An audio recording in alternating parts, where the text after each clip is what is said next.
Amigos, amigas, rockeros, rockeras y seguidores de lo que yo publico sobre la historia del rock en mi vida, cómo llegó a mí, cómo participé, y todo eso pues es pura historia, la historia de lo que yo he realizado, la historia de lo que he visto y, digamos, de la crítica que hago de lo que se hace hoy en día, que eso pues vendrá en capítulos más adelante, porque este de hoy es el capítulo número 5, el capítulo número 5. Y hay una cosa que se llama tintero, ya lo he dicho, ¿no?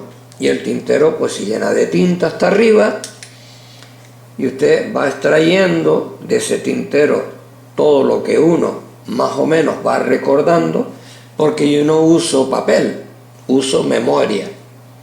Y como uso memoria, pues a veces digo cosas que sucedieron en la actualidad o más o menos antes de la actualidad, y hay otras cosas que de repente pues saco de antes, porque claro, no me voy ciñendo a ningún tipo de guión. Ya digo que solo es memoria del recuerdo, de mi recuerdo, no del recuerdo de otras personas, sino de mi recuerdo. Y dentro de ese tintero pues han salido ya muchas cosas durante los 4 capítulos anteriores, pero de ese tintero no han salido todavía 2 personas más que necesito nombrar. Sí, como son Germán Reyes, de Gerpol, y Manolo Pérez, nuestro inolvidable técnico de sonido. Claro. Y no puedo dejarlos atrás, lógicamente, porque a ambos le tengo que estar súper agradecido de todo lo que hicieron por mí y por la gente que yo llevaba. Claro, normal. Pero como hay historias que tengo que seguir contando, pues lógicamente solamente daré unos pequeños apuntes sobre Germán Reyes y sobre Manolo Pérez.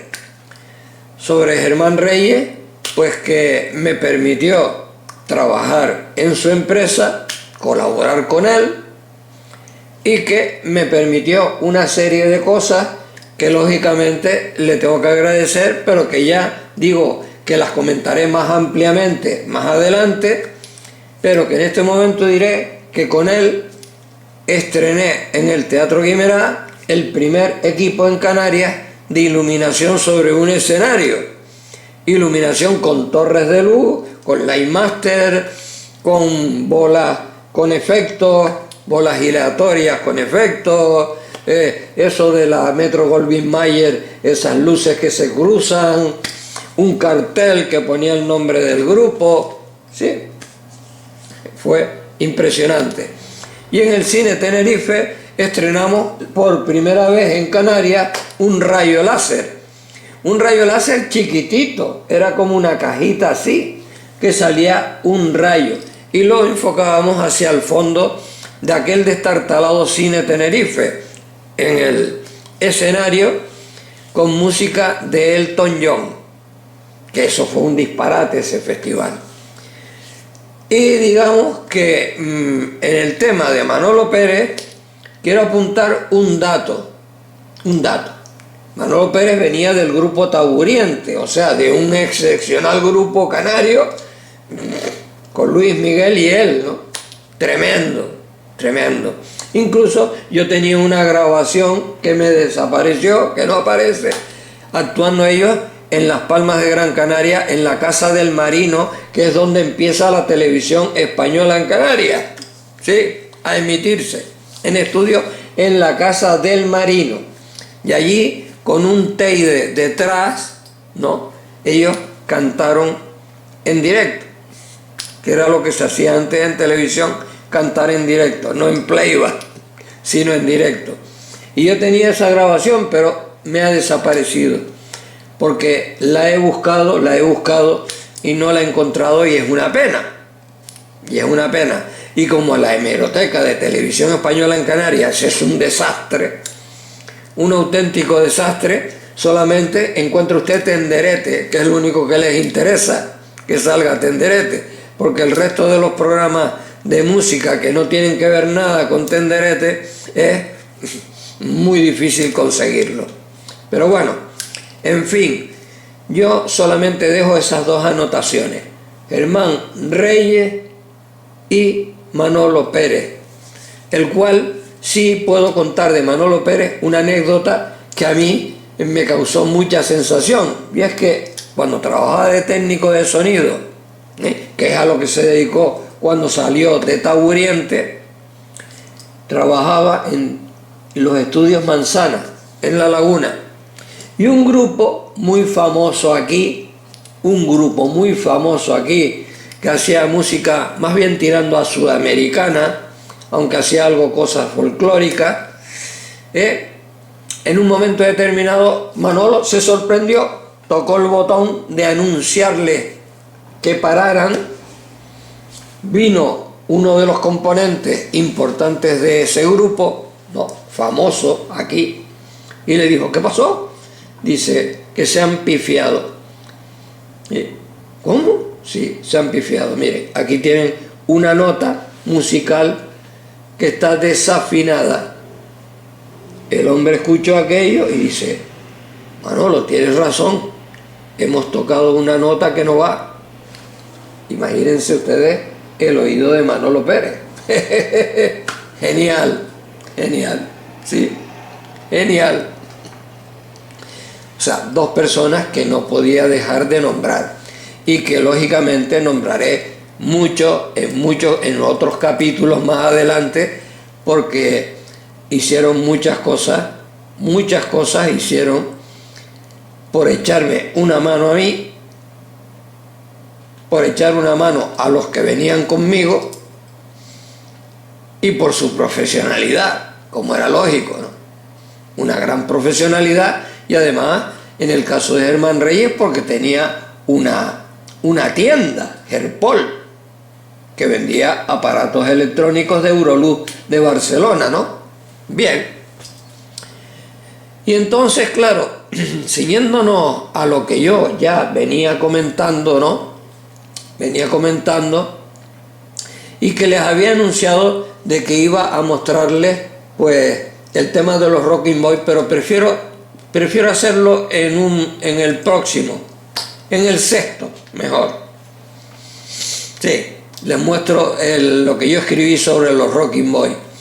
Y en definitiva, lo estoy nombrando eso porque leo en Facebook, a través de José Verona, un gran músico de Las Palmas de Gran Canaria, con unas ideas muy positivas, muy amante de la paz mundial, de que exista unidad y no luchas, todo eso, ¿no? Porque hay gente, pues, que le va el tema de la discusión política. A mí me trae sin cuidado, porque yo no tengo nada que hacer en el asunto, ni voy a hacer nunca nada, ¿no? Porque soy un simple ciudadano y puedo tener un comentario, puedo hacer un comentario, pero sé que eso se lo van a pasar por el sobaco, ¿no? Pero en fin, la cuestión es que él empieza comentando en el escrito que todo lo que se va a hacer en ese centro que han abierto en Las Palmas, muy positivo, parte del año 60. Y claro, no yo le digo a Verona, no, sino yo le digo a los que organizan eso, que el rock en Canarias empieza en el año 1954. Y de 1954 a 1960 han pasado 6 años. Claro, creo que es una equivocación total empezar a hablar del rock en los años 60 y comerse los 6 años anteriores. ¿Sí? Si aquí en el 55 empezó el rock en Tenerife, empezó el rock en el Teatro Guimerá, lógicamente han pasado 5 años. Si después de los Rocking Boys surgieron los Megatones, surgieron los Atómicos, los Menires, y en Las Palmas de Gran Canaria en el 56, 57 surgen los Extraños, los Ídolos. Oiga, eso no se puede quedar en el tintero. Eso no se puede quedar en el tintero. Oiga, que en el año 60, digamos, la influencia de los Shadows y de los Beatles y de todos los demás grupos ingleses y americanos que surgieron tienen una gran importancia, nadie lo niega. Pero lo que es evidente es que estamos hablando del rock en Canarias, ¿no? Y si hablamos del rock en Canarias, hay que hacer una extensión a Canarias, porque es el rock que se hace en Canarias. Quiere decir que se hace en Las Palmas de Gran Canaria, en Tenerife, en Fuerteventura, en Lanzarote, en La Gomera, en El Hierro, menos en La Graciosa, que no había nada de eso, ¿no? Pero sí que se tiene que extender a todas las islas. Y lógicamente, si se tiene que extender a todas las islas, hay que empezar por el principio. No es hacer como lo que se ha hecho, ¿no? De primero aquello de los electrónicos, después del rock, hablando ya de Eructo de Bisonte, Palmera, teclados fritos y tal, hacer un resumen de eso, pues sí, está muy bien, nadie niega eso lo hizo Alejandro Ramos, ¿no? Sí, muy bien, pero esa no es la historia del rock. No, la historia del rock, amigos, empieza en el año 1954. ¿Sí? Cuando empiezan a llegar de Inglaterra los primeros discos de rock and roll. Los primeros discos de rock and roll. Los primeros. Sí. Como yo, pues lo tuve en el 54, el disco de Fat Domino en mis manos. Y en el 55 en el Teatro Guimerá un grupo de rock francés tocando. Claro. Y luego de los Rocking Boys, los amigos del rock and roll y los Rocking Boys. Y luego todo lo demás. Y que se empieza a extender por todas las islas. Claro. Hasta que incluso llega la debacle. Llega la debacle que entonces mi casi hermano Juan Antonio Ramallo intentó, pues creo que fueron 3 años antes de que yo hiciera el rock and roll, el rock and film 1977, yo creo que fue en el 74 o en el 73 cuando se hizo el SOS, sí, con músicos de Fire Explosion, con músicos de Los Sombras, con un hindú que era Daswani, ¿sí? Se trató de hacer una renovación de lo que se estaba, digamos, muriendo totalmente. No había nada. Se estaba pereciendo todo. Y mi amigo intentó levantarlo. Y lo intentó levantar en el Círculo de Amistad 12 de enero y en el Teatro Guimerá. Y fue un fracaso. Nada. Nada, nada. No pasó absolutamente nada. No. Nada. Nada de nada. Todo empezó a levantarse en 1977 con el Rock and Film. Y fue porque me vino una idea a la cabeza americana. Y yo dije, esto, la única forma que tiene que levantarse es crear expectación en la juventud, darle una novedad a la juventud, algo que no haya visto, algo que no haya visto. Y entonces fue cuando creé lo de hacer un festival con cine, pintura y música. Y luego regionalizar el asunto, trayendo aquí a Teclado Frito de Las Palmas, ¿sí?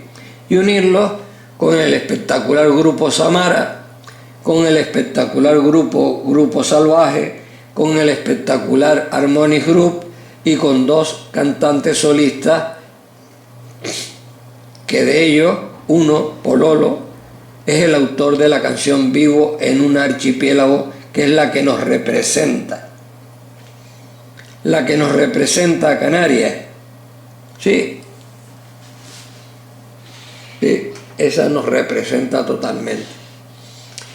Y claro, a partir de ese Rock and Feel de 1977 es cuando empiezan a surgir de nuevo esa tonelada de grupos que había existido en esos 6 años que se han comido diciendo que todo empieza en el año 60.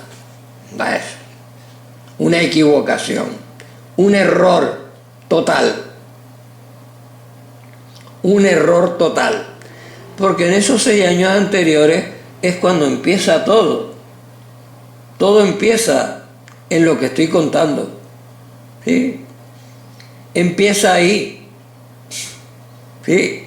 Y todos los que vivieron mi época, unos que han fallecido, pero hay otros que siguen vivos, saben perfectamente que lo que estoy diciendo es cómo funcionó el asunto. ¿Sí? Porque si no es por eso, pues no estuvieran ahora estos grupos que hay hoy en día. Claro, todo empezó así.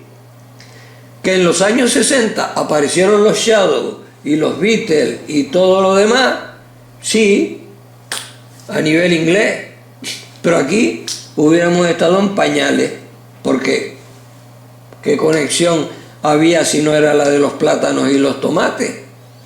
Y eso fue lo que nos trajo aquí los discos primeros de los grupos especialmente americanos. ¿Sí? Jerry Lee Lewis, Fat Domino, ¿sí? Bill Haley y sus cometas, ¿sí? Todo eso. Amén de los transatlánticos que atracaban aquí en el muelle, ¿sí? Y no sé, en Las Palmas de Gran Canaria, no tengo ni idea, pero aquí atracaban los barcos y venían con las orquestas, como la de Marino Marini, que tocó en el Cuatro Naciones, ¿sí? Por ejemplo, Renato Carosone, con el de la Cuesta Picolísima Serenata, ¿sí? Y empezaron a venir, y las orquestas aquí, que en aquel momento eran orquestas estáticas, con cantantes estáticos, no quería decir que porque fueran estáticos eran malas orquestas, no, tocaban divinamente todas las orquestas. La Nican Randy, los Cinco de Arafo, los Cinco de Arafo, o sea, la España de Arafo, los Cinco de Tejina, la Belter, la Columbia, sí, los Rockers de Garachico, sí, eran orquestas que sonaban muy bien y que tenían una cosa muy importante que ya lo he comentado, y es que tocaban para todo tipo de público. Lo mismo te hacían la música auténticamente verbenera, como te tocaban también para la juventud. Y si se puso de moda, pues aquello de la yenca, el Madison, el twist, el rock and roll sobre todo, pues te tocaba. Sí, las orquestas tocaban ese tipo de música, claro, y contentaban a todo el mundo. Hoy no pasa eso. Hoy todo se ciñe en lo mismo. Es que no salimos de ahí. Y a los grupos de rock se les ignora en carnaval. ¿Sí? Se les ignora. Yo no los ignoraba. Yo hacía festivales en carnaval con el Centro de Iniciativas y Turismo. Y hacíamos en las fiestas de mayo. Y en fin de año yo llevé a tocar a Gamuza, por ejemplo, o al grupo Humo, Sí, sí, yo llevaba a los grupos a tocar, ¿sí?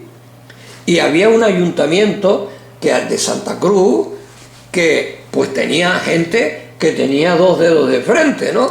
Y, por ejemplo, se montaron Santa Cruz para vivir, y ahí tocó Eructo de Bisonte en la Plaza Candelaria, que fue cuando protestaron los terratenientes que no podían dormir por el ruido a las 6 de la tarde. De risa, ¿no? Aquello era de risa, totalmente de risa. Pero me quieren decir ustedes a mí, en la Plaza Candelaria, ¿qué edificación era la que había en aquel momento que pudiera vivir la gente cuando todo eran comercio? ¿Qué molestaba? Claro, es como hace unos años atrás, no mucho, intentaron cargarse el carnaval de Santa Cruz, y en Las Palmas de Gran Canaria pasó lo mismo, porque les molestaba a los señores que vivían en aquellas casas. Oiga, si usted tiene dinero y sabe que hay una semana donde se celebra una fiesta popular, oiga, márchese usted a un chalet para allá, o váyase usted de vacaciones, o no se compre usted una casa en ese lugar, cómprese usted una casa en un sitio donde usted pueda vivir cómodamente, incluso con un chalet con una piscina climatizada. Pero ¿cómo le va a quitar usted una fiesta popular al pueblo? Para que se divierta. Es que es increíble. Yo es que realmente alucino. Y claro, dentro de la música rock, que es la que no se patrocina en absoluto, pues lógicamente usted verá en la actualidad a más grupos dentro de los cuartos de ensayo que tocando. O los verá más en la península o en el extranjero tocando, porque aquí, salvo una sala o 2, o en Las Palmas, no sé cómo, ¿dónde tocan? Si cuando usted lee el panfleto, y además escrito incluso por un peninsular, no está escrito por un canario, y lee: en Tenerife y Las Palmas y Fuerteventura y Lanzarote hay 145 grupos de heavy metal. 145.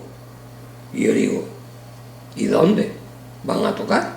Porque si nos remontamos a la época del Centro Gallego, de aquel local que estaba por encima de la Plaza Toro, el King Club, el Saga, el Samantha, el Sloopy, sí, el Club Norte 33, si usted me dice que todo eso existiera todavía, pues usted diría, bueno, pues esos grupos pueden tocar en esos lugares, ¿no? Pero es que no los hay. Ahora mismo hay 2, 3, nada más.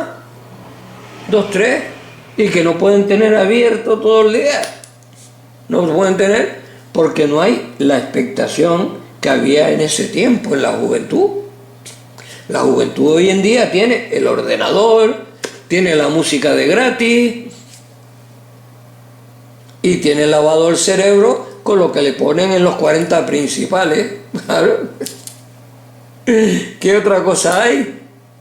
Y si a usted no le tocan la música de los 40 principales, usted como joven pasa totalmente un kilo de lo que puedan hacer los grupos locales.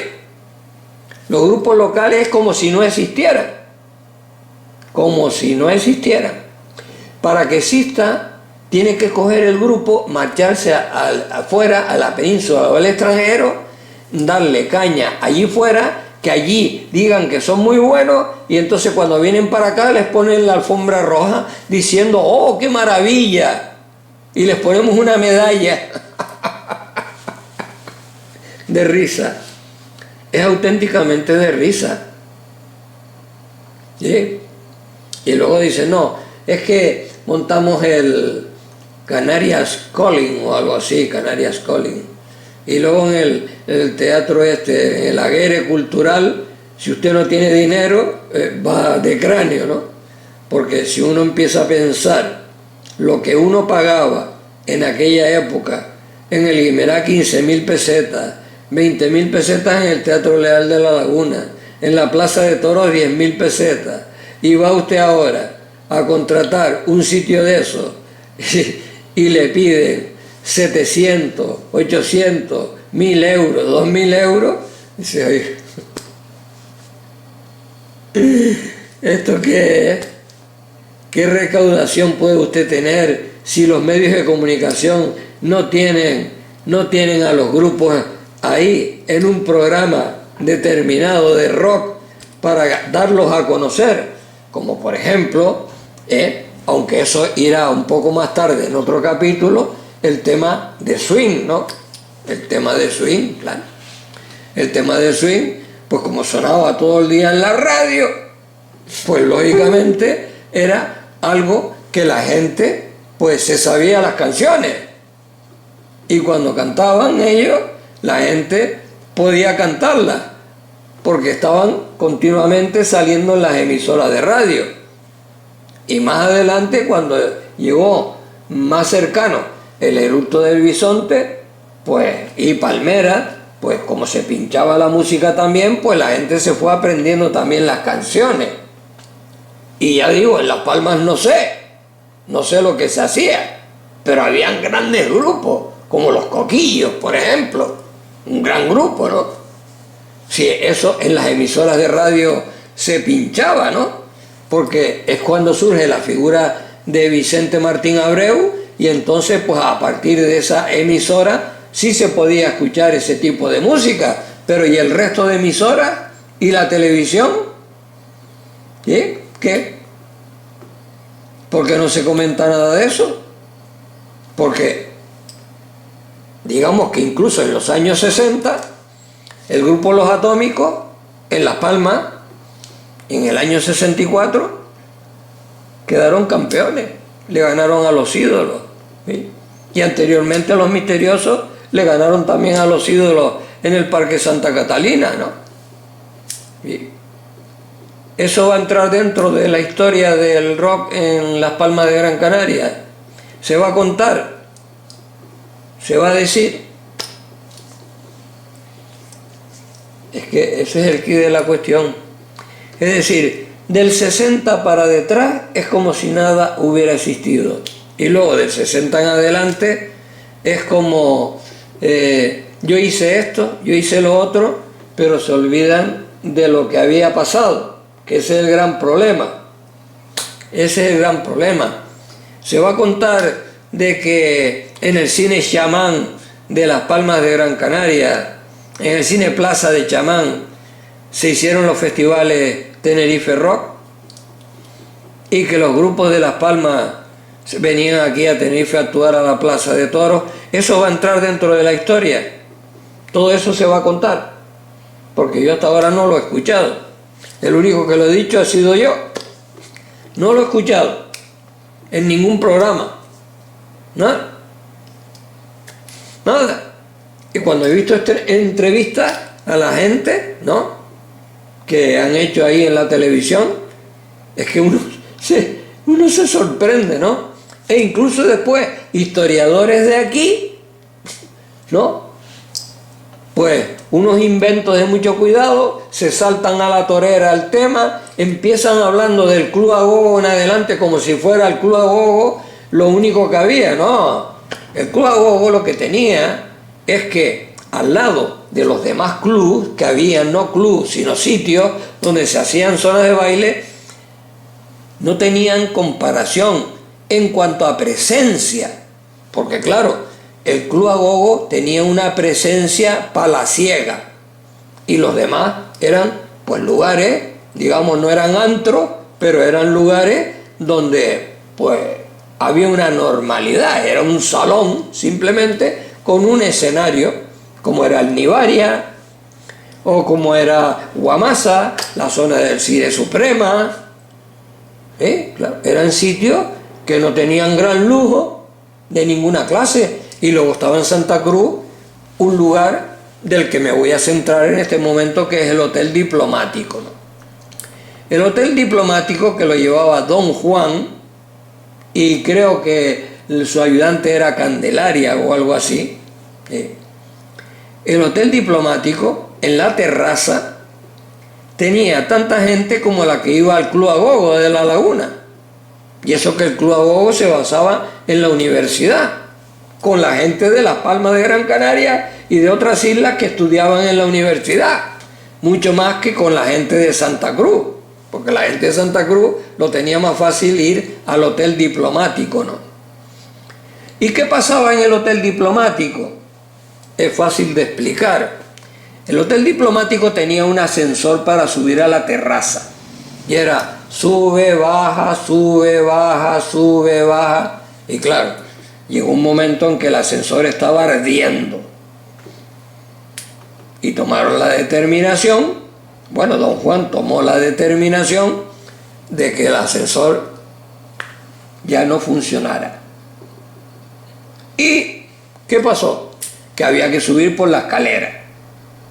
Y el subir por la escalera hasta la terraza, el subir por la escalera por la terraza tenía un problema. Y era que usted subía por la escalera y se encontraba con los pasillos de las habitaciones. Y las parejas aprovechaban para meterse en las habitaciones. Y luego, arriba, en la terraza, había una piscina. Y los graciosos y las graciosas se tiraban dentro de la piscina, con lo cual don Juan tomó la determinación de tapiar la piscina mientras existían las fiestas allí. Sí, y viendo que cada vez era más y más gente, y más gente, y más gente, tuvo que montar un segundo escenario en la parte alta de donde había estado el primero, en la puerta de entrada de la terraza. Sí, un escenario en la parte de arriba. Y en el Hotel Diplomático tocaban tantos grupos como los que tocaban en el Club Agogo.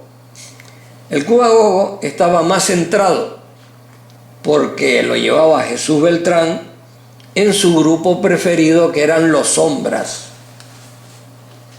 Pero cuando se dieron cuenta de que eso solo no funcionaba, fue cuando empezaron a llevar a los misteriosos, a los rítmicos, a los simios, a todos los grupos que estaban tocando en ese momento en las islas. Claro. Y actuaciones de grupos que venían de fuera, como los Cires, como los Toncaps, como Juan y Junior. Claro, empezaron a traer gente que lógicamente podían atraer al público, porque es como si usted come todos los días lentejas, ¿no? Y eso no le va a usted a satisfacer de la misma manera que si un día come lentejas y otro día come garbanza y otro día come usted lechuga, diferente, ¿no? Y eso, pues claro, se empezaron a dar cuenta del asunto. Y la desaparición de la universidad, pues ya empezó a entrar aquello en picado. Ya aquello ya empezó a dejar de funcionar, porque ya no necesitaba la gente de Las Palmas ni de ninguna otra isla venir a estudiar a la Universidad de La Laguna.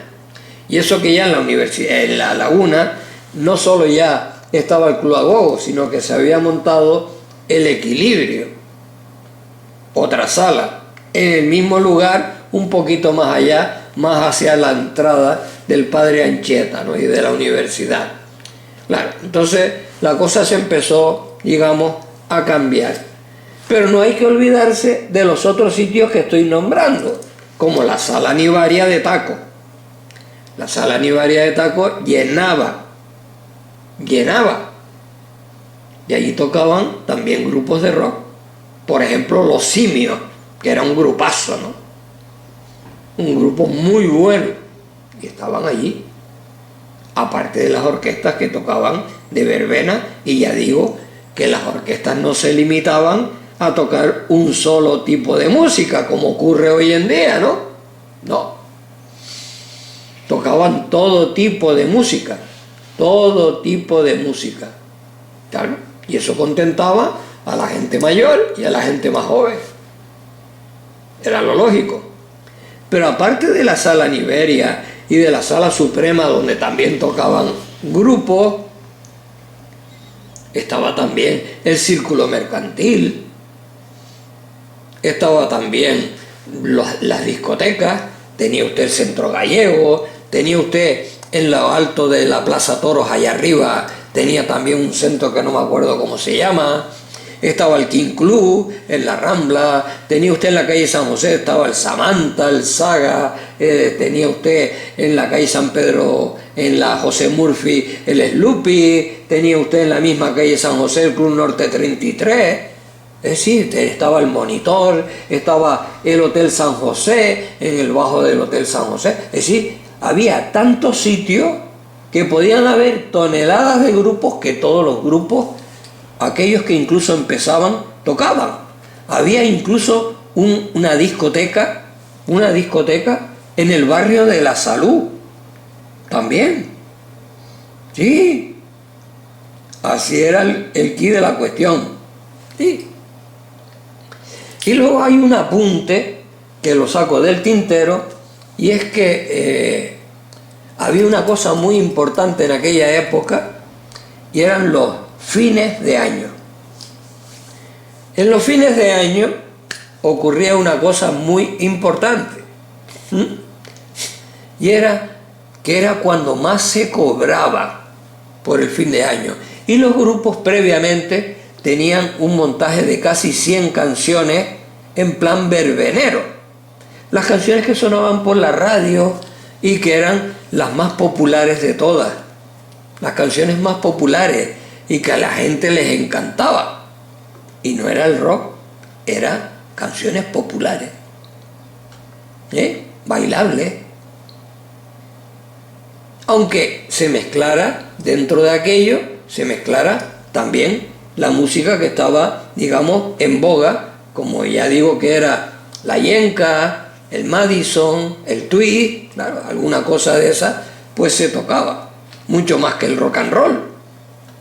Bien, pues en fin de año, este que les está hablando firmaba con por ejemplo, con los Cosmos, 2 contratos. Uno con el Cuatro Naciones y otro con el Hotel Anaga.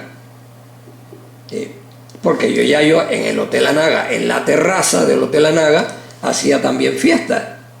Yo ya tenía contacto con los dueños del Hotel Anaga. Y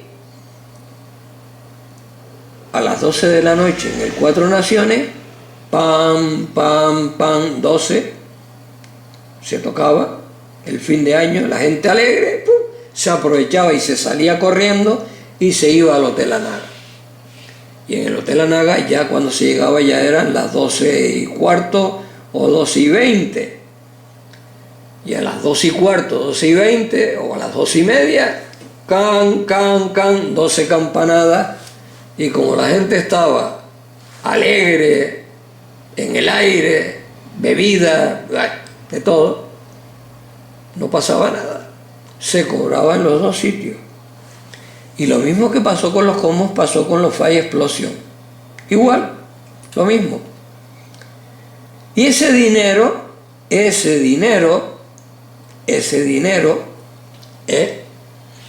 servía no para metértelo en el bolsillo. No. Ese dinero servía para pagarle especialmente a Música Canaria, bien, las deudas que habían de la compra de los aparatos. Y no sé si con Pacerezo también ocurría lo mismo, pero yo con el que más conciencia tengo es con Música Canaria, que era, digamos, donde se traían los productos de Inglaterra y se compraban aquellos grandes aparatos, que esa era la gran diferencia que ahora paso a comentar. Y es que ya lo he dicho muchas veces, cuando llega a Tenerife a actuar al Teatro Guimerá, atraídos por el fallecido Paco Álvarez Galván, una gran persona, conmigo se portó siempre muy bien, y se montó un festival en el que iba a ir Fire Explosion de teloneros, de Danny Daniel y Donna Hightower, que estaban de moda con la canción El Vals de las Mariposas. Bien, cuando llegaron al Teatro Guimerá para probar sonido, Danny Daniel, Donna Hightower y los músicos estaban en el escenario preparándose, ensayando Fire Explosion, con canciones de Deep Purple, de Grand Funk, de Cream. Y cuando aquellos músicos que venían con unos amplificadores así de chiquititos y vieron aquellos amplificadores Vox encima del escenario y cómo sonaba Fire Explosion, inmediatamente Danny Daniel se dirigió a Paco Álvarez Galván y le dijo: mira, págale a esta gente, dile que si te alquilan los aparatos, le pagamos por eso, pero que no toquen. Imagínense ustedes, cuando siempre les he dicho, la diferencia que había entre los músicos que nacían aquí, natos aquí, y los músicos que estaban empezando a experimentar en la península. Empezando a experimentar. ¿Sí? Pero eso que pasó con Danny Daniel y Donna Hightower era algo habitual, porque ya les conté el tema de Mariano, ¿no? Con Fórmula Quinta, cuando nos comentó a Juan Antonio Ramallo y a mí que qué hacían aquí aquellos grupos como Los Sombras, aquellos grupos como Fire Explosion, como Los Misteriosos, ¿qué hacían aquí? ¿Qué hacían aquí? Sí, era así, era así. Había una calidad superlativa. ¿Y en Las Palmas? ¿En Las Palmas de Gran Canaria? ¿Cuántos grupos con tanta calidad?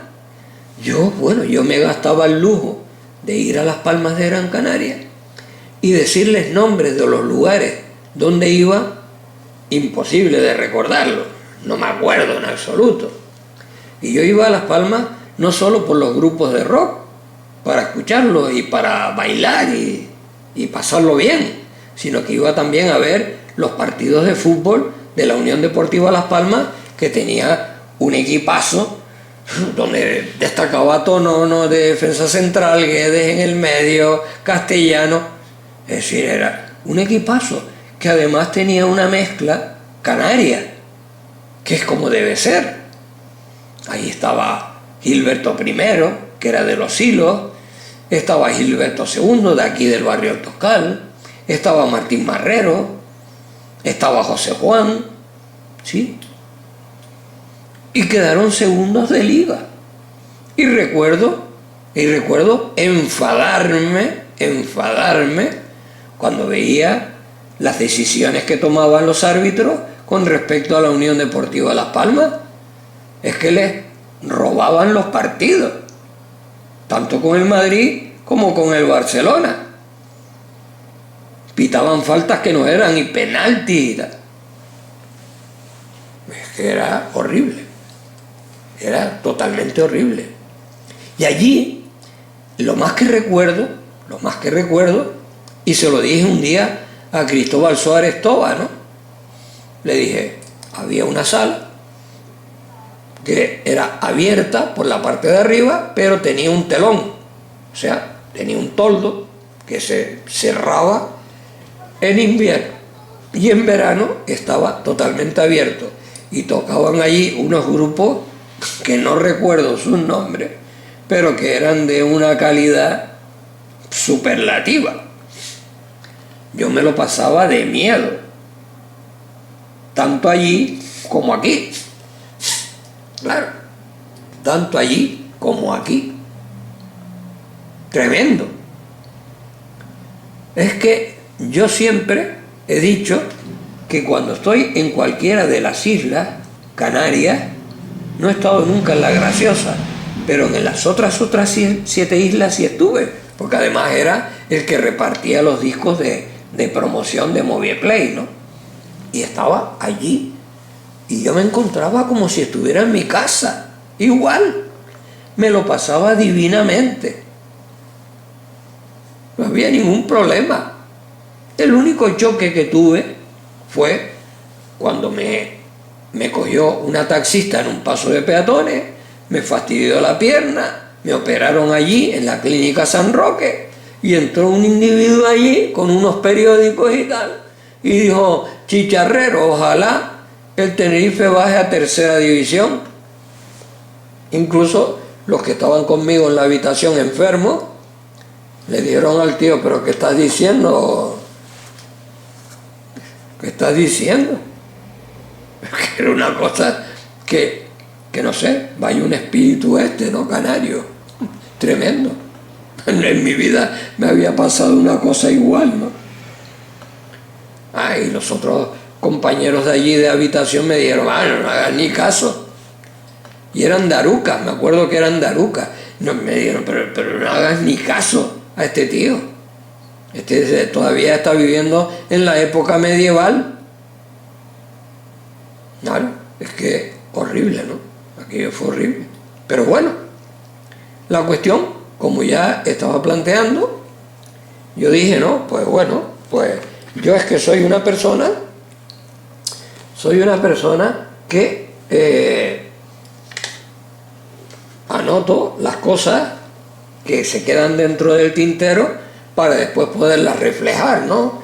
Y aquí pues tenía apuntado, ¿no?, lo de Germán Reyes, que ya lo comenté, lo del rayo láser, lo de la inauguración de las torres de luces encima del escenario, el equipo de sonido, ya lo hablé, el caso de esta gente, ¿no?, de Dani Daniel y Donna Hightower, del Hotel Diplomático. Y ahora voy a ir al tema de cuando estaba en el periódico La Tarde trabajando, colaborando, y me llamó Tito Hardison para llevar la administración del Rock and Roll Record Shop, ¿no?, que en lo alto del Rock and Roll Record Shop estaba la presidencia del Club Deportivo Tenerife y estaba una farmacia, que ahora se coge todo el terreno, la farmacia que está abierta 12 horas al día, ¿no? Bien, pues estando allí trabajando, estaba de empleado Manolo Mateos, músico del grupo Smile y de varios grupos, creo que últimamente estuvo en All Friends, ¿no? Pues era el empleado el que vendía los discos y yo estaba en una habitación aparte, allí dentro, llevando la administración del local. Bien, pues un día se me presenta ahí un señor alto, medio rubianco y tal, y me dice: oiga, ¿usted es Paco Dorta? Yo le dije: sí. Dice: yo soy Bill Huggins. Bill Huggins. Hablaba en un español medio saharaui, ¿no?, pero se le entendía perfectamente. Me dijo: no, yo es que vengo de tocar con Pat Travers, que Pat Travers era un tío súper conocido, creo que en Canadá, ¿no?, en Canadá, y me gustaría que usted me montara un festival. Yo en aquella época pues tenía, digamos, el primer contacto que tuve con el hijo de don Luis Carrasco, que fue el que llevó cultura en el ayuntamiento, pero que ya contaré esa historia también. Y tocaba su hijo Luis Carrasco, tocaba en el grupo, tocaba Víctor Eslavov, que para mí es una maravilla haciendo esta música de vanguardia, tocaba en el grupo, ¿no? Y yo hablé con Luis Carrasco y con varios músicos, me puse de acuerdo y acompañaron a Bill Huggins en la Plaza de Toros. Le monté el festival, pero ojo, con anterioridad me fui a Las Palmas de Gran Canaria con uno de los técnicos de sonido de los que más trabajé en aquella época, que era Juan Patricio, socio con Fran. Juan Patricio, que falleció hace poco, que tuvo una desgracia porque murió la hija muy pequeña y estuvo traumatizado desde ese tiempo. Montó una tienda por allí cerca del estadio Eliodoro Rodríguez López de la calle Tomecano, una tienda de música, y creo que daban clases de guitarra allí y tal. Y Juan Patricio se vino conmigo a Las Palmas de Gran Canaria y nos quedamos en casa de Richard Hernández. Sí, porque los padres de Richard Hernández me cogieron a mí como si yo fuera su hijo. Me trataron maravillosamente. Pues allí se quedó conmigo Juan Patricio. Y fuimos a Las Palmas de Gran Canaria porque en Las Palmas de Gran Canaria Picholi, con Alfredo Santana al frente allí de la tienda, era el distribuidor de las columnas Altec, A-L-T-E-C de casa. Y Juan Patricio quería montar un equipo súper con aquellas columnas Altec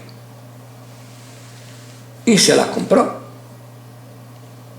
y las trajimos para Tenerife y las colocó el día de estreno que cantaba Bill Huggins.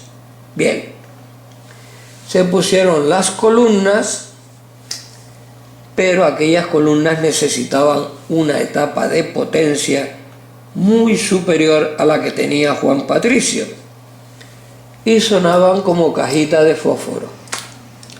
Y Carlos Alberto, que en aquella época llevaba ya la página de Come Cocos en Diario de Avisos, yo no sé si fue él o quién fue, si les facilitó la foto o cómo fue, que uno de los espectadores metió la cabeza entre la ranura media, metió la cabeza dentro de la ranura media de una columna Altec y escribió, Carlos Alberto publicó la foto en su página diciendo: espectador autocomprobando la escasez de vatios, porque tenía Carlos Alberto un sentido del humor muy grande. Me encantaba todo lo que escribía, me encantaba todas sus crónicas, y además era un conocedor de música tremenda. De hecho, montó la calle, no me acuerdo su nombre, que está la policía militar, la calle esa que sube después de pasado, antes de llegar al Puente Galcerán y a la Plaza Militar, montó American Service, vendieron nada más que discos americanos, montó Carlos Alberto, en la época en que hizo el video show, claro. El segundo programa que se emitió a nivel nacional, porque el primero se hizo en Las Palmas de Gran Canaria y después el segundo fue el video show que se mostró a nivel nacional. Pues aquello fue totalmente, curiosísimo, ¿no? Curiosísimo con Carlos Alberto, tremendo, tremendo. Y claro, lo de Bill Huggins, pues solamente hice un festival, no hice más con él, porque era una persona que yo no sé si se metió a trabajar en el sur de la isla o lo que hizo, no recuerdo. Solamente sé que conmigo solamente actuó en ese festival, nada más. Nada más, o se marchó de la isla. Luego tengo aquí apuntado, pues ya los mencioné, lo de Víctor Eslavov y lo de Luis Carrasco, el hijo, y ahora me viene lo de Ángel Vizcaya o Ángel Lario, que llevaba la librería del Cabildo, donde está el Teatro Baudet, y que se estaba cayendo a pedazos aquello. Incluso hubieron libros que se mojaron, ¿no? Y allí Ángel Vizcaya me permitió no solo mostrar las películas que hacía, sino llevar actuaciones. Y allí empecé a mostrar actuaciones. Pero todo eso, insisto, en que son otros capítulos. Pero sí quiero nombrar a Ángel Vizcaya o Ángel Larios, sus dos apellidos, porque colaboró muchísimo conmigo, al que le tengo un gran aprecio y al que, digamos, trabajó con muchos músicos, entre ellos Joaquín Servando, Paqui Armas, ¿sí? Y trabajó con una chica que ganó el Festival de Candelaria, que también había trabajado conmigo en Fresina Tantur. Pero insisto que todo eso lo comentaré mucho más adelante en otro capítulo. Pero hoy quiero dejar constancia de lo que estaba diciendo. El primero que trabajó fue Pepe el Barba. Sí, fue el primero con el que trabajé, que en la gloria esté. Pepe el Barba, que llevaba a Vicky en el sonido. En segundo lugar, trabajé con Simón Higuera y su padre Amado Higuera, a los que le debo, bueno, ni se sabe. Luego trabajé con Manolo Pérez, que eso fue toda la tira, pero que tampoco voy a hacer ningún otro tipo de mención hasta que no hable de su figura. Luego trabajé con Nino de Icó de los Vinos, que rima, ¿no? Nino de Icó de los Vinos. Otro personaje increíble, Nino, al que aprecio una barbaridad y desde aquí le mando un fuerte abrazo. Sí, un fuerte abrazo a Nino, sí. Y digamos que también trabajé con Obdulio, un señor que iba con su mujer y su hijo y que vino conmigo a La Gomera, al Hierro, hizo festivales en mi barrio en La Estrella, en La Recoba, en el Mercado Nuestra Señora de África, también sonorizó allí. Bueno, más bien que sonorizó es poner el equipo de sonido y Santi Abreu era el que sonorizaba. Tremendo, Santi Abreu sonorizando. Me encantó trabajar con él. Y venía de compañero de César Rodríguez con el Ballet Chatat, que también irá en otro capítulo más adelante. Claro, es que no podemos, digamos, meter en un solo capítulo toda la historia, sino parte de la historia, para que se vaya, digamos, por capítulos aclarando. Y ya hoy, como ya les vengo diciendo, este es el capítulo 5, ¿no? Y que ya se van aclarando muchas cosas.